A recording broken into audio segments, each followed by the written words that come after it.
Hey guys, Sindel from Team Empower. Today I want to talk to you about something that we kind of all face as new coaches, and it's this common fear that we have of objection. It's this fear of this tiny little two-letter word, this NO, this no, that we sometimes are so afraid of being told no that we don't do anything. And this video is to help you overcome the fear of objection. And I can tell you, I had my fear. I think every single one of us goes through that.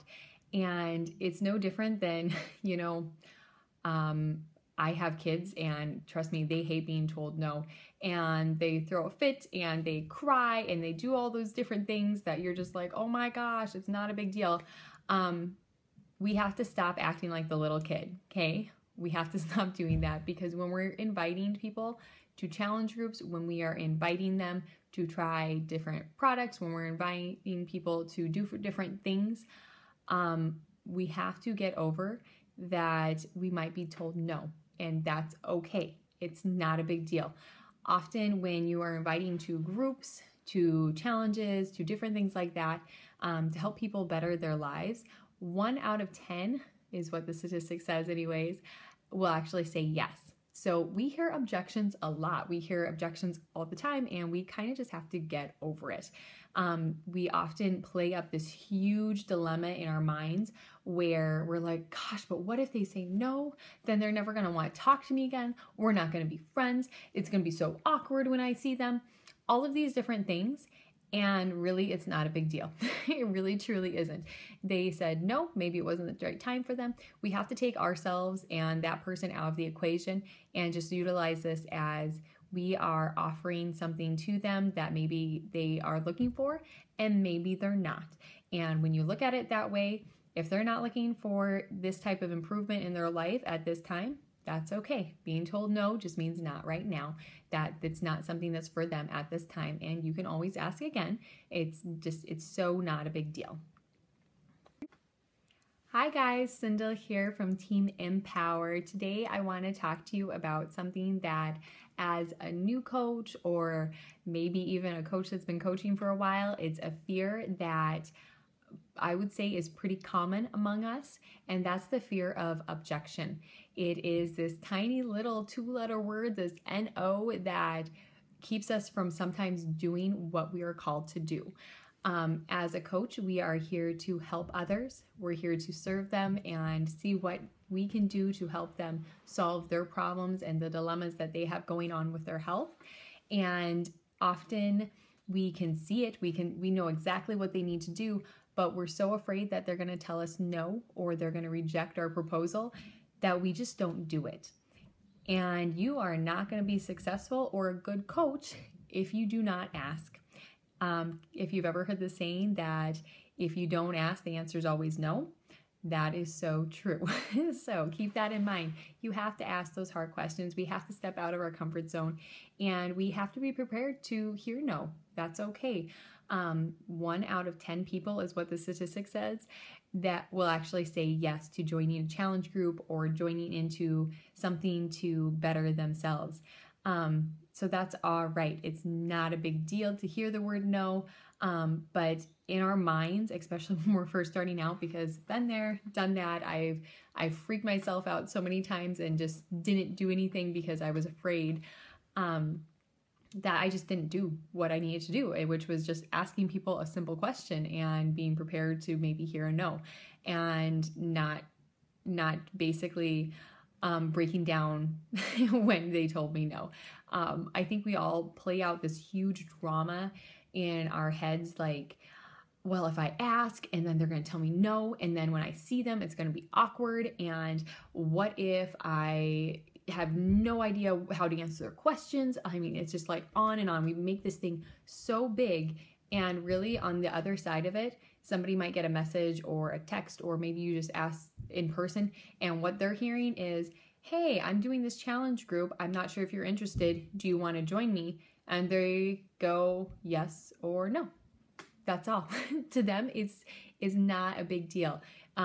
We often put so much pressure on ourselves that it has to be this huge thing, And really, it's not, you guys. We have to really put it into perspective of we can either ask and be prepared for a no, or we could just not ask and not help at all. So it's your choice whether or not you want to help or not help at all. So there are some things we can do to decrease our chance of hearing that no a little bit more. And that's by kind of selling the person on what you have to offer before they're able to say no. And that's done through good interviewing. Really interview those people that you're inviting to groups, interview the people that maybe hit going on that event. Ask them what piqued their interest in the group. Ask them what they have been doing, really wait for the reply. Let them tell you as much as they can, because trust me, people like to talk about themselves, and you have to let them do that. You have to see what it is that they are hoping to get out of a challenge. You have to figure out what their goals are. When somebody asks you about a challenge, we don't want you to completely just word vomit and spew all these things, information out at them. You really kind of want to do this breadcrumbing thing where they're asking you something and you're turning around and making it about them and turning around and asking them a question, because the person that's asking the questions, that's who's running the conversation, and you want that to be you. So when somebody says, hey, I'm interested in this group, you say, oh, that's awesome. What piqued your interest? Don't jump into what the challenge group is all about. Ask them why they want to be in it. Then continue when they say, hey, I want to lose 15 pounds. I have this trip coming up, or it's a class reunion, or I just don't feel good in my clothes and I want, to lose 5 pounds, whatever it is. Then repeat back to them what they said. Really do that active listening. Utilize their name if you're doing this via message or anything like that. Utilize their name and say, oh, that's awesome. Thank you so-and-so for sharing a little bit about me. What I'm hearing is that you are on a time crunch, that you really want to feel good when you go to your class reunion and see all your old classmates. Really reinfuse that. And then maybe give them a little bit of details about your challenge. Say something along the lines of, my challenges are really awesome for people that are looking to make a good lifestyle change. It's all about the mental breakthroughs and so on and so forth. And then maybe ask them a question about, what does your normal day look like? How can we fit fitness into your normal day? And once again, ask those questions, listen to what they say, and kind of repeat it back to them. Really utilize active listening. That way, when you get to the point of, usually people say no when they are talking about cost. Just to throw that out there, that's the big elephant in the room always, isn't it? It's like, okay, I want to do this challenge group, but how much is it going to cost me? So when it gets to the cost point, they're almost sold on it completely before they even are asking the question about the price of a challenge pack or the price about the challenge itself. With that, you're able to actually go back to them and say, well, you told me that you are hoping to do X, Y, or Z by maybe this stage, or this is what you're looking to improve as a good role model for your family. Here's what I have to offer. And then the ball's in their court. They can take it or leave it. And you've done your part. You weren't being salesy. You were investing in them. And that is so key when you're doing that interviewing process, is invest in them. And when you are invested in them and you're asking them questions about their life and their goals and everything like that, if you've taken that time and invested into it, when it comes to an actual purchase of something, it doesn't feel like a sale. Because that's not what we do. We are not saleswomen, salesmen. That's not what we do. We help find that solution for them. So when you present that solution to them, when they tell you no at that point, that's okay. And we feel better about it because we did everything we could to provide a good solution for them. At that point, it totally takes the pressure off your shoulders to basically be okay with that. Hearing an objection, hearing a no at that point. And then there's that other side of, what if they say yes? They might say yes and they might go, this is exactly what I need. Thank you so much for reaching out to me. That's kind of what that part that you have to cling to when you think about the objections. Instead of thinking, what if they say no? Think, what if they said yes?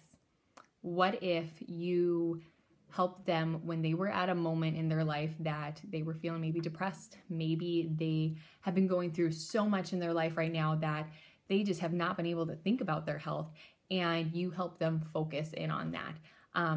That's the whole point. So really, you have to overcome that fear of objection.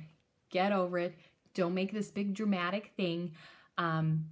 Just make it so you form that good relationship, and when they tell you no, you're okay with it because you know it's not going to be awkward in the future. You did the best you could to help them with a problem that they might have at the time. And it also helps you in the future if you'd like to invite them to a future challenge group. Always remember that no basically means not now. It might not be the right time for them, and that's okay. So, assignment for today, because we need an assignment. Your assignment is, with that list of people, you should have made a list already of all those people you're going to invite to challenge groups and whatnot. Your assignment is to get 20 no's. That is what you want to do. You want it. Let's make it into a challenge, actually. Whoever gets 20 no's first, write your name down, comment below, say, hey, I've hit 20 no's, and we're going to congratulate you, because we have to turn this perception of no as this like bad thing. We have to turn it around into a good thing. And when your goal is to get no's and you get them, and you're getting, maybe you'll do a little reward at the end or something if you get that, then it helps you really shift that mindset from this negative thing to it being an okay thing, that it's not a big deal. You can work with it because that was your goal. Your goal was to hit a no. So you're glad you got those 20 no's. So anyways, there's your assignment for the day. I hope you guys are having a fabulous day. Take it easy.